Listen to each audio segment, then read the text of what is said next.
बिस्मिल्लाहिर्रहमानिर्रहीम। अस्सलाम वालेकुम जी। आज मैं लेक्चर नंबर 3 स्टार्ट करने लगा हूँ। ये लेक्चर नंबर 3 है चैप्टर नंबर 2 का। जो हमारा चैप्टर नंबर 2 था वो था प्रेजेंटेशन ऑफ डाटा। मैं प्रेजेंटेशन ऑफ डाटा जो है उस चैप्टर का तीसरा लेक्चर आपके सामने डिलीवर करने जा रहा हूँ। इससे पिछला जो लेक्चर था, इससे पिछली वीडियो के अंदर हमने फ्रीक्वेंसी डिस्ट्रीब्यूशन की कंस्ट्रक्शन की थी for continuous data. For continuous data mean हमने ग्रुप डाटा बनाए थे, ठीक है। हमने फ्रीक्वेंसी डिस्ट्रीब्यूशन की कंस्ट्रक्शन की थी कंटिन्यूस डाटा के लिए। आज हम करने लगे हैं फ्रीक्वेंसी डिस्ट्रीब्यूशन की कंस्ट्रक्शन डिस्क्रीट डाटा के लिए। ये देखें, discrete data, construction of frequency distribution for discrete data, या इसको बोलते हैं डिस्क्रीट फ्रीक्वेंसी डिस्ट्रीब्यूशन, या इसको हम बोलते हैं अनग्रुप्ड फ्रीक्वेंसी डिस्ट्रीब्यूशन। अनग्रुप्ड, ये इसमें ग्रुप नहीं पॉसिबल होते। ये जो है थोड़ी देर के बाद जो है एक एग्जांपल मैं करवाऊंगा, उस एग्जांपल में आपको फिर जो है ना ये समझा दूंगा कि इसमें ग्रुप क्यों नहीं बन सकते। बेसिकली ग्रुप जब हम बनाते हैं तो उसमें हम जो है ना हमेशा ग्रुप बनाते हैं कंटिन्यूस डाटा के लिए। हम डिस्क्रीट के लिए के ग्रुप नहीं बना सकते। इसको इसलिए हम अनग्रुप्ड फ्रीक्वेंसी डिस्ट्रीब्यूशन भी बोलते हैं। होती ये फ्रीक्वेंसी डिस्ट्रीब्यूशन है, लेकिन ये ग्रुप्ड फ्रीक्वेंसी डिस्ट्रीब्यूशन नहीं होती, ये अनग्रुप्ड फ्रीक्वेंसी डिस्ट्रीब्यूशन होती है। एग्जाम्पल है आपके सामने, the following are the number of flowers. अब ये जो नंबर ऑफ फ्लावर्स है डिस्क्रीट है। इससे पिछले लेक्चर में मैंने बड़ी डिटेल से बताया था, जिन चीज़ों को आप काउंट करते हैं वो डिस्क्रीट होते हैं। Number of books, number of persons, number of flowers. इसी तरह आपकी जो है number of pages, number of rose, number of columns, ये सारे के सारे आपके क्या, नंबर ऑफ क्लासेस, ये सारे के सारे आपके पास क्या है, डिस्क्रीट वेरिएबल्स हैं। इससे पहले जो हमने एग्जांपल की थी पिछले लेक्चर में, वो जो 3 एग्जांपल की थी, किसी में हमने लाइफ के लिए फ्रीक्वेंसी डिस्ट्रीब्यूशन बनाई थी, लाइफ कंटिन्यूस होती है। कहीं हमने जो है लेंथ के लिए फ्रीक्वेंसी डिस्ट्रीब्यूशन बनाई थी, लेंथ भी कंटिन्यूस होती है। किसी क्वेश्चन के अंदर हमने जो है वो जो है ना बॉल बेरिंग्स की जो मेजरमेंट की थी, पैमाइश की थी, ये जो बॉल बेरिंग्स की मेजरमेंट होती है वो भी क्या होती है, कंटिन्यूस होती है। आज हम फ्रीक्वेंसी डिस्ट्रीब्यूशन बनाने लगे हैं किसके लिए, नंबर ऑफ फ्लावर्स के लिए। On different branches of a tree, एक ट्री है उसकी मुख्तलिफ ब्रांचेस के ऊपर जो फ्लावर्स लगे हुए हैं उसके लिए फ्रीक्वेंसी डिस्ट्रीब्यूशन बनानी है। तो आगे उसने कहा भी हुआ है, make a frequency distribution taking a class interval of size 1। Class interval size 1 का लेकर, यानी कि एच उसने खुद दे दिया है, यहाँ कितना लेना है 1। क्लास इंटरवल 1 लेके आपने फ्रीक्वेंसी डिस्ट्रीब्यूशन बनानी है। तो इसमें में सबसे पहले सोल्यूशन में मिनिमम वैल्यू की ज़रूरत है कि स्टार्ट कहाँ से करना है, मैक्सिमम वैल्यू की ज़रूरत है कि जाना कहाँ तक है। इसकी मिनिमम वैल्यू इसमें 0 है, मैक्सिमम वैल्यू 10 है। तो हम 0 से लेकर 10 तक जो है नंबर लिख लेंगे। 0 से लेकर 10 तक नंबर लिख लेंगे। अच्छा, इसमें हम, मैंने भी बताया, ग्रुप नहीं बना सकते। देखिए, अगर मैं लिख दूं 1 से लेकर 2 तक, ये जो लाइन है नंबर 1, ये जो हम लाइन लगाते हैं, ये लाइन ही कंटिन्यूटी को शो करती है। कंटिन्यूटी को शो करती है, मतलब कि इस रेंज के अंदर कोई भी वैल्यू आ सकती है। 1 से लेकर 2 के अंदर कोई भी वैल्यू आ सकती है। अब जो नंबर ऑफ फ्लावर्स होंगे या 1 होंगे या 2 होंगे, इस रेंज के अंदर कोई और वैल्यू तो पॉसिबल नहीं होगी।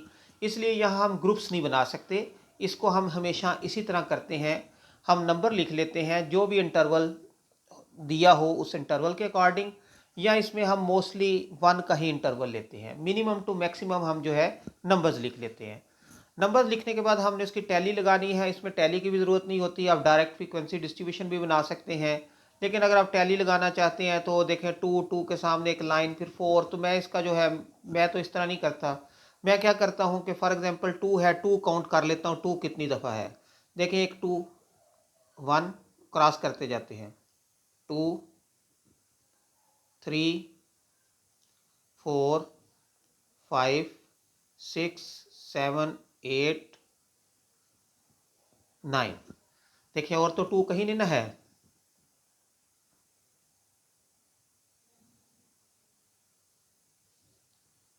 2 जो है 9 टाइम है। हम 2 के सामने डायरेक्ट यहाँ फ्रीक्वेंसी लिख देंगे या टैली के अंदर 9 जो है टैली मार्किंग कर लेंगे। फिर उसके बाद आ जाता है जी 4। 4 देखिए कितनी दफ़ा है, जो आ रहा है उसी को लिखता जा रहा हूँ, जो जो आता है उसको क्रॉस करते जाते हैं। 1 2 3 4 5 6 7 8 9 10। 4 10 टाइम है जी। 4 के सामने हमने ये टैली मार्किंग कर ली। अब उसके बाद आ जाता है जी 6। 6 के सामने 6 देखें जी 1 2 3 4 5 6 6 7। 6 जो है वो 7 टाइम है, तो हमने 7 की टैली मार्किंग कर ली। अब उसके बाद 1 है जी। 1 देखें कितनी दफ़ा है। 1 2 3 4 5 6 7। 1 भी 7 8। 1 8 टाइम है जी। 1 के सामने हमने टैली मार्किंग कर ली। अब 1 के बाद है जी 3। 3 देखते हैं कितनी दफ़ा है। 1 2 3 4 5 6। 6 टाइम है 3। और तो 3 कहीं नज़र नहीं ना आ रहा जी। 6 टाइम 3 के सामने हमने टैली मार्किंग कर ली। अब उसके बाद आ जाता है जी 5। 5 को देखने कितनी दफ़ा है। 1 2 3 4 5 6 7। 7 टाइम है जी 5।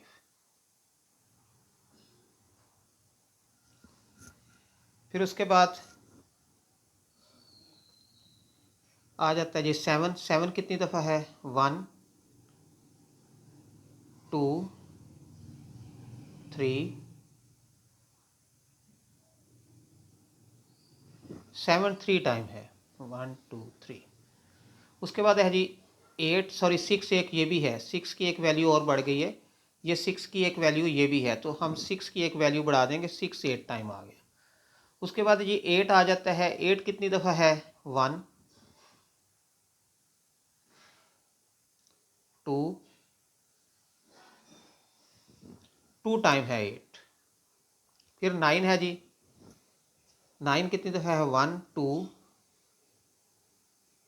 3 4 टाइम है। 9 4 टाइम है। 9 के बाद जी 10। 10 कितनी दफ़ा है। 1 2 2 टाइम है 10।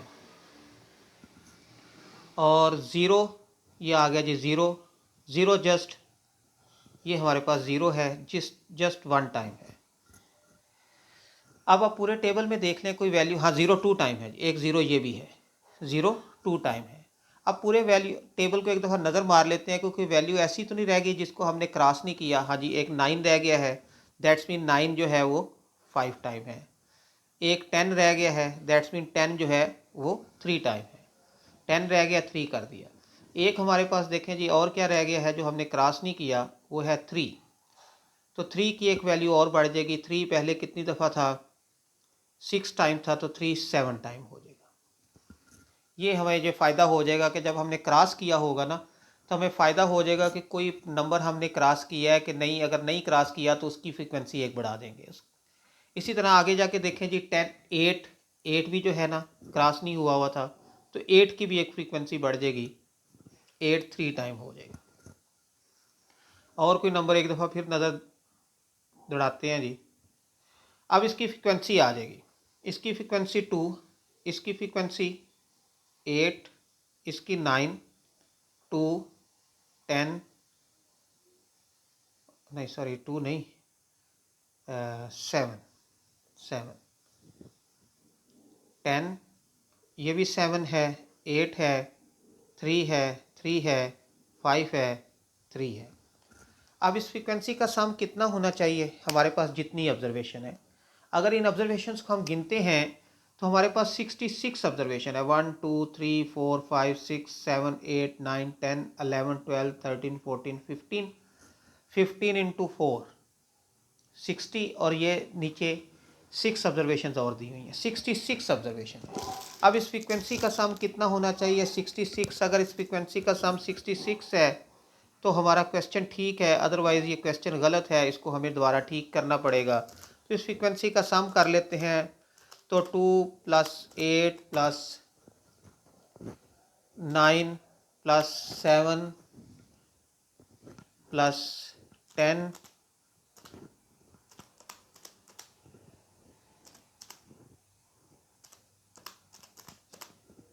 + 7 + 8 + 3 + 3 + 5 + 3, ये आया है 65।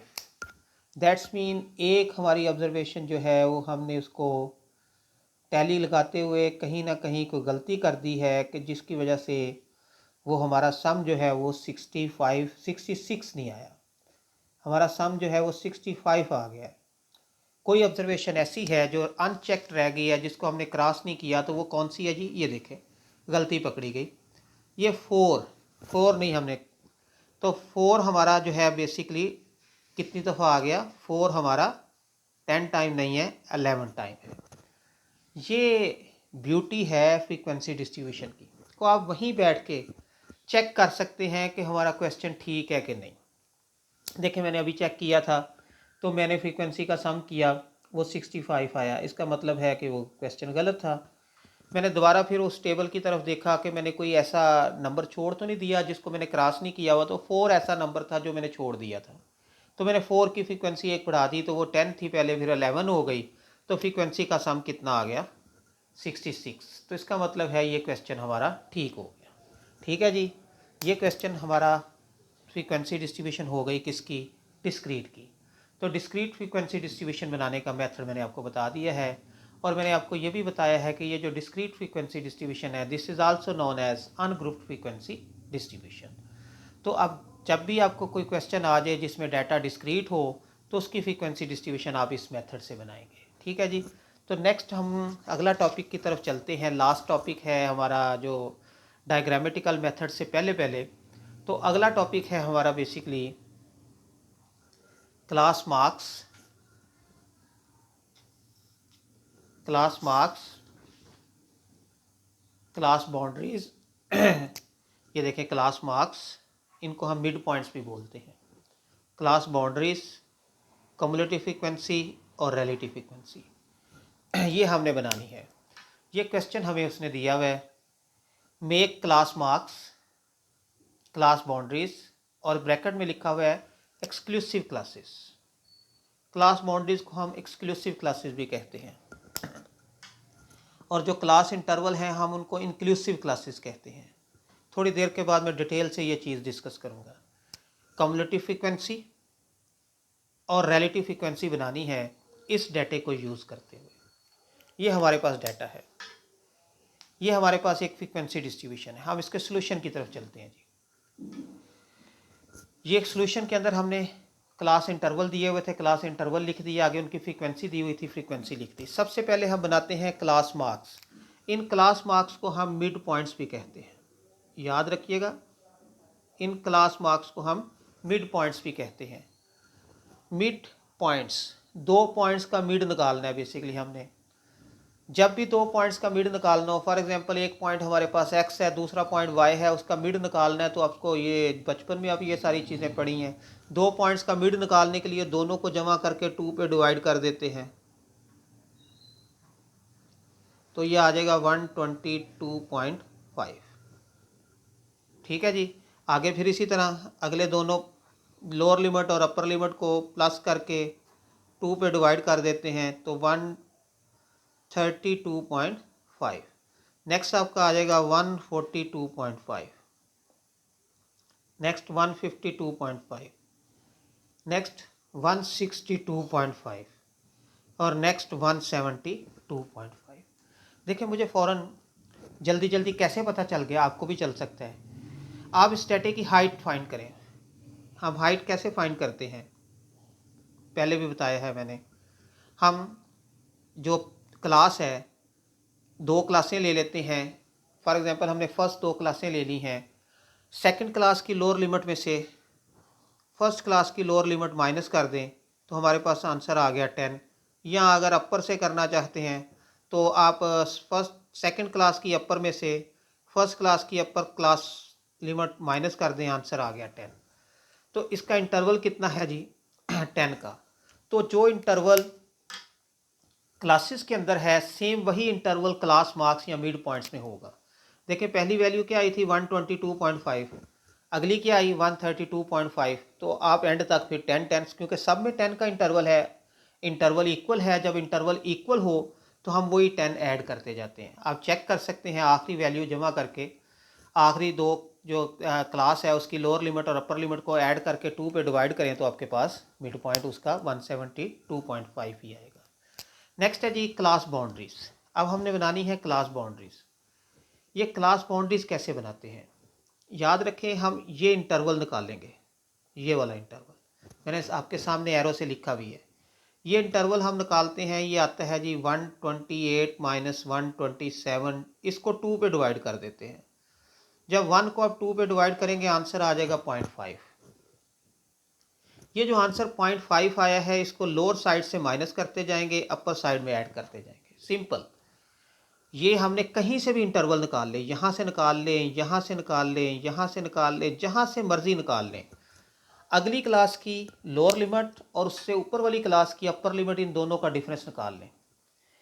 जो आपकी नेक्स्ट क्लास है, मीन के एक दो क्लासें ली हैं आपने, दो क्लासों में से जो बड़ी क्लास है बड़ी क्लास की लोअर लिमिट ले लेंगे और जो छोटी क्लास है उसकी अपर लिमिट ले लेंगे। इन दोनों का डिफरेंस निकालेंगे, जो आंसर आएगा 2 पे डिवाइड कर देंगे, उसको लोअर साइड से माइनस करते जाएंगे, अपर साइड में ऐड करते जाएंगे।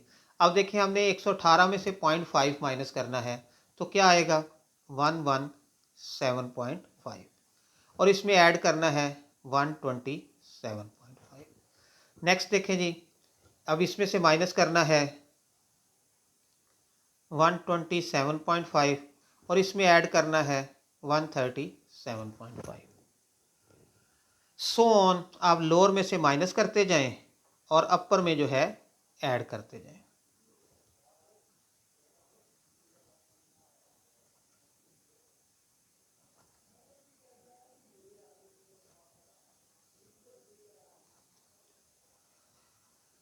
जब आप ये करेंगे तो आपके पास बन जाएंगी क्लास बाउंड्रीज। अब क्लास बाउंड्रीज और क्लास इंटरवल में फ़र्क क्या है। क्लास इंटरवल में देखें पहली क्लास 118 से 127 तक, अगली क्लास 128 से स्टार्ट हुई है, यानी कि जो नेक्स्ट क्लास है वो उससे अगले नंबर से जाके स्टार्ट होती है। मीन उनकी बाउंड्रीज जो है वो मिलती नहीं है, बाउंड्रीज में डिफरेंस आता है। तो यहाँ देखें ये बाउंड्रीज में डिफरेंस नहीं है, बाउंड्रीज क्या है सेम है। जहाँ पे बाउंड्रीज सेम हो वो कहलाती हैं क्लास बाउंड्रीज, ठीक है जी। और जहाँ बाउंड्रीज में डिफरेंस हो वो कहलाते हैं क्लास इंटरवल्स, ठीक है। चलो यहाँ बाउंड्रीज क्या है आपकी सेम है।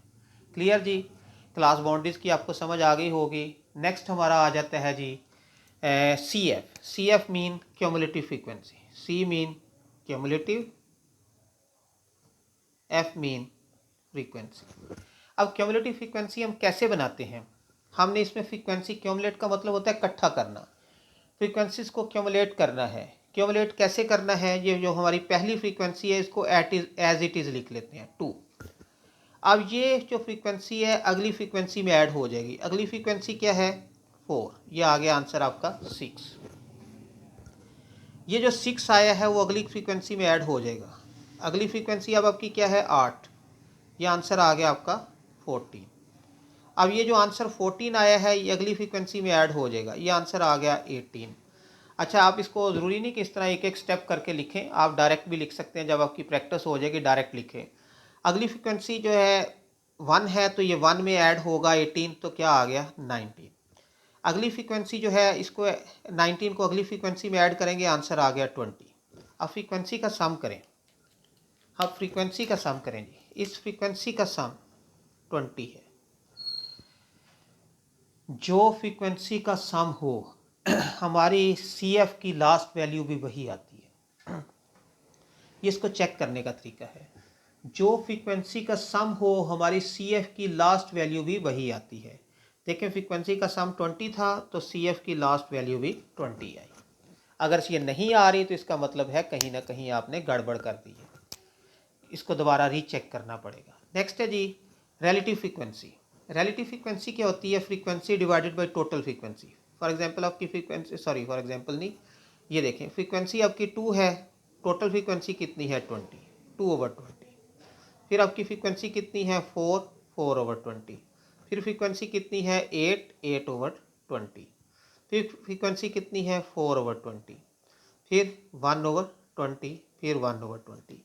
इसका सम जो रिलेटिव फ्रीक्वेंसी का सम है ये हमेशा 1 आएगा।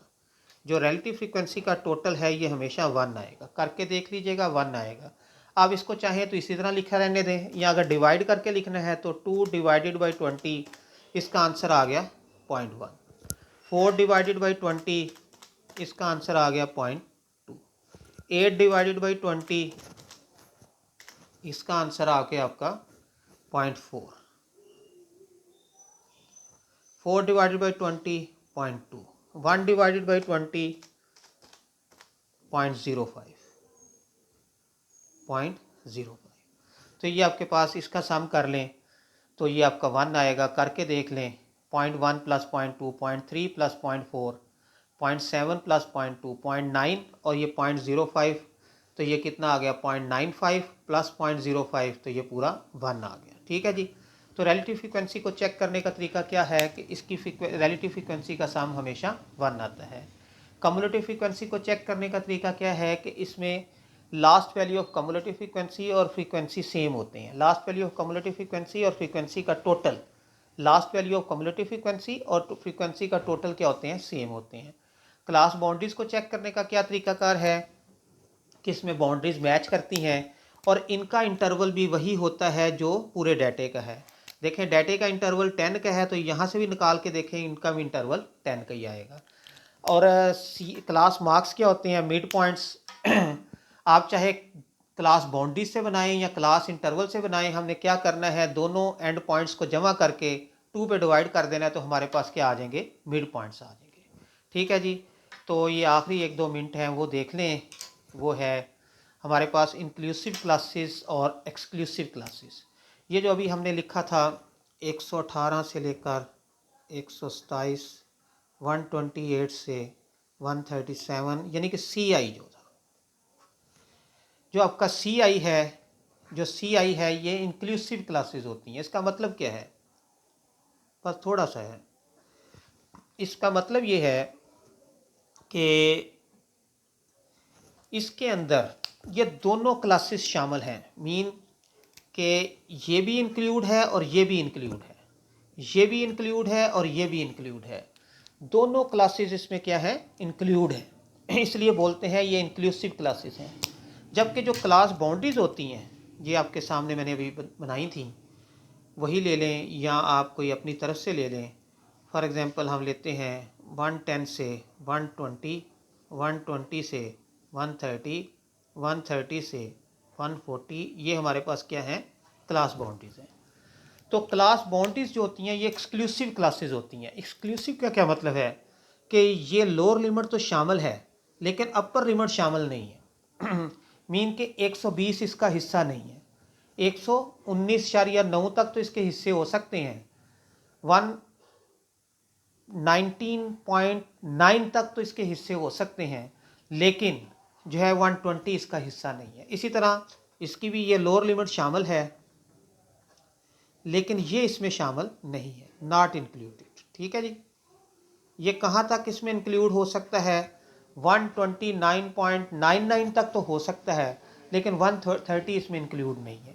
तो इसलिए हम कहते हैं ये एक्सक्लूसिव क्लासेस है। इसमें एक्सक्लूड कर दिया जाता है, जो अपर लिमिट है उसको एक्सक्लूड कर दिया जाता है और इसको कहते हैं इंक्लूसिव क्लासेस क्योंकि इसमें दोनों लिमिट्स ही इंक्लूड होती हैं। और जो आपकी क्लास बाउंड्रीज होती हैं इसको एक्सक्लूसिव क्लासेस कहते हैं क्योंकि इसमें अपर क्लास को क्या कर दिया जाता है? एक्सक्लूड कर दिया जाता है। ये था जी आज का लेक्चर। इंशाल्लाह अगले लेक्चर में भी हम दोबारा मिलेंगे। लेक्चर पसंद आए तो लाइक कीजिएगा, शेयर कीजिएगा, सब्सक्राइब कीजिएगा। अल्लाह हाफिज़। इंशाल्लाह नेक्स्ट लेक्चर में मिलेंगे। Thank you.